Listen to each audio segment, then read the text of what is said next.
Halo. Halo, halo teman-teman.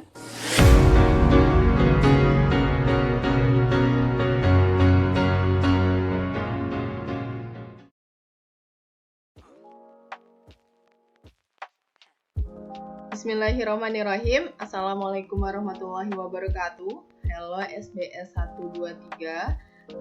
Apa kabarnya? Kembali lagi dalam video pembelajaran kali ini bersama Bulia, yang insya Allah Bulia kedepannya akan membahas terkait arti dari PJBL, pemahaman terkait PJBL dan tahap-tahapannya seperti apa gitu. Apa sih Bu itu PJBL? PJBL adalah kalau singkatannya kita biasa menyebutnya Project Based Learning, atau dalam bahasa Indonesia itu adalah belajar berbasis proyek.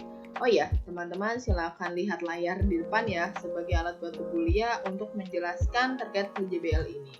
Terus apa sih yang aku dapat Bu? Apa sih yang teman-teman dapat? Yang pertama adalah kemampuan bernalarnya teman-teman.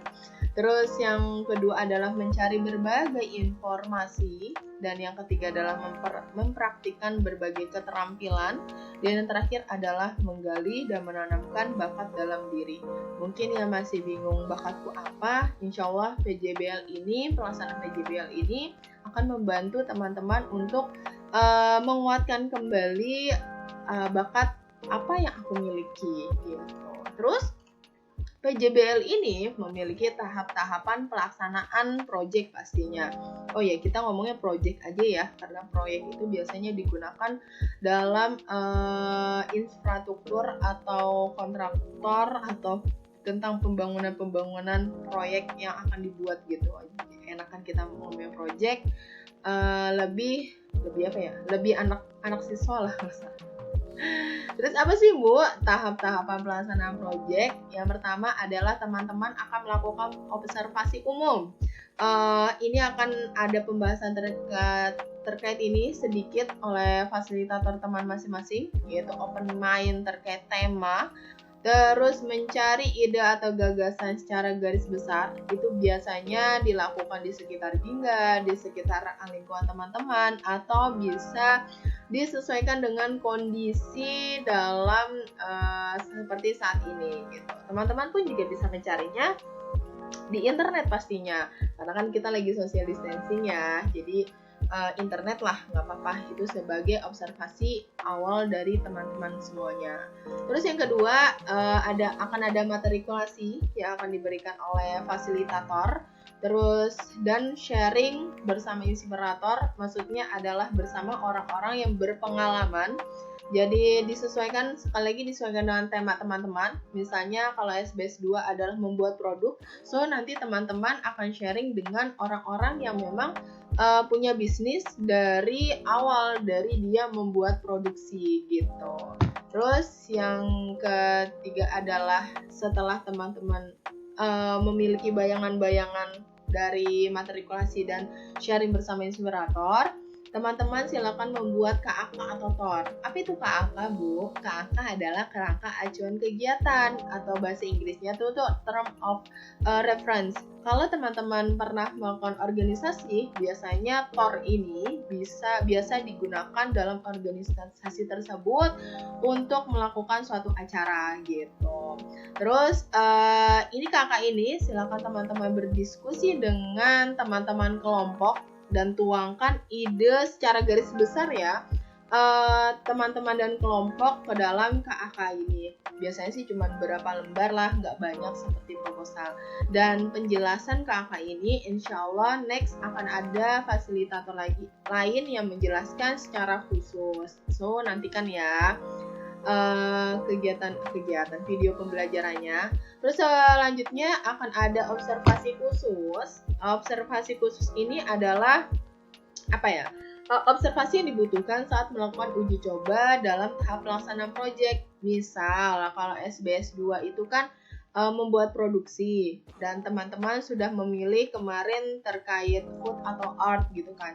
Nah itu tuh silakan, yang dibutuhkan sekiranya teman-teman untuk menuangkan dalam proposal itu apa. Misal aku butuh dengan orang yang jual kopi, aku butuh dengan orang yang jual ayam. Nah, itu dengan siapa? Harganya terjangkau nggak? Sesuai dengan sumber dana yang aku punya gitu. Dengan dana-dana yang aku kumpulkan, kelompok kita kumpulkan, dan kita punya gitu. Ini namanya observasi khusus yang akan nantinya menuangkannya dalam proposal. Jika misalnya teman-teman sudah terkumpul, nah benar, teman-teman silakan nyusun proposalnya, dibuat setelah kakak tor oke ya oleh fasilitator nanti lihat, misalnya Bulia lihat berarti Bulia oke, teman-teman observasi secara khusus selalu menyusun proposal ini gitu.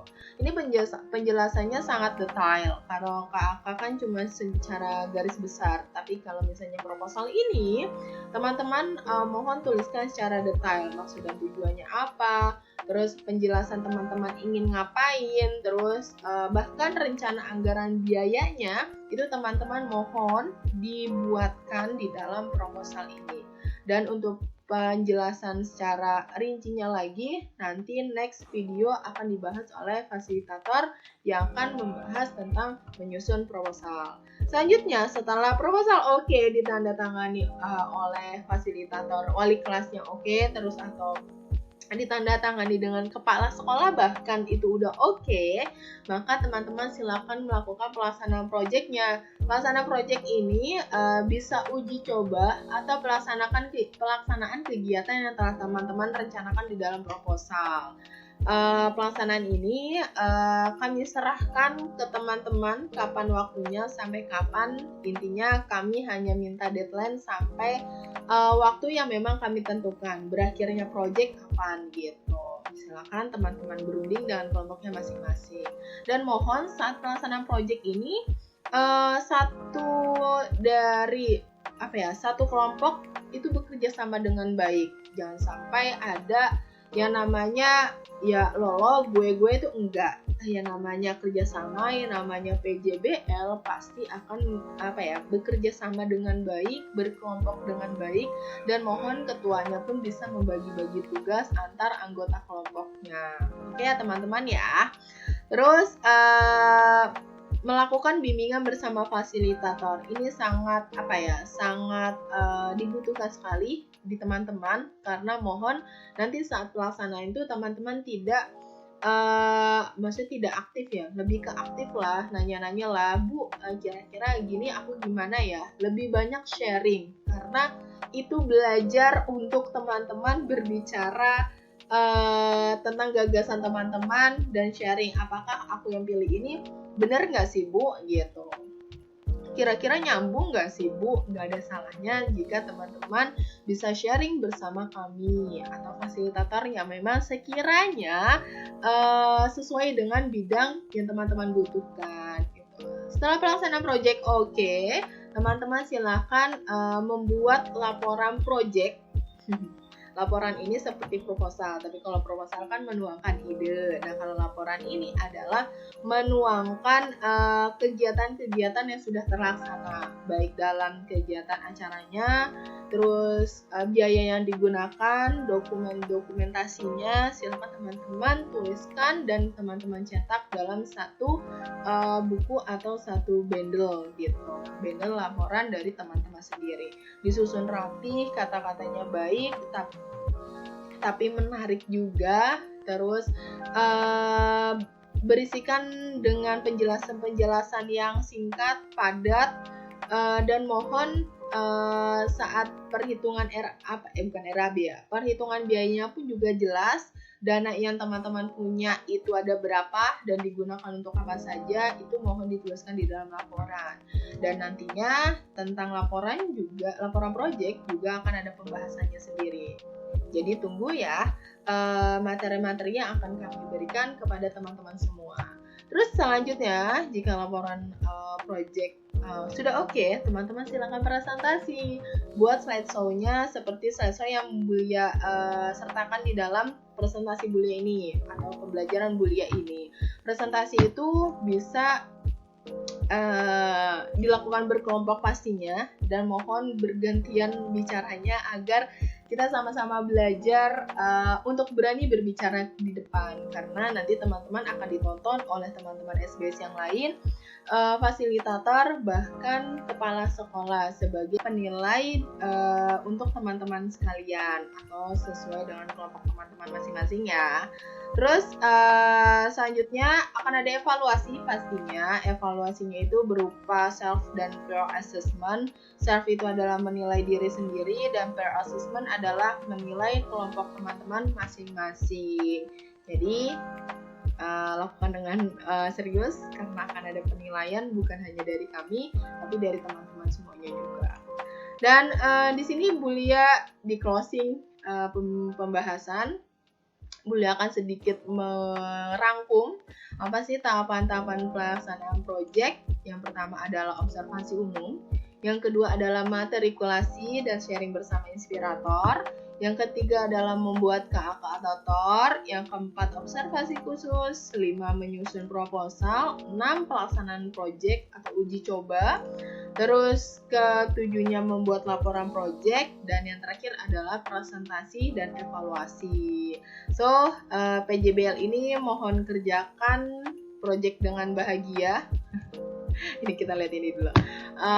Proyek ini mohon memang kerjakan dengan bahagia, karena dengan bahagia teman-teman akan banyak pembelajaran teman-teman ambil. Dan Bulia harap tolong sebelum melakukan proyek teman-teman sudah memiliki targetan apa yang harus aku kembangkan dalam diriku, targetan juga kira-kira hikmah apa yang teman-teman dapatkan dari dalam proyek ini, terus kira-kira perkembangan apa yang akan terjadi pada diriku, pasti perkembangannya baik ya.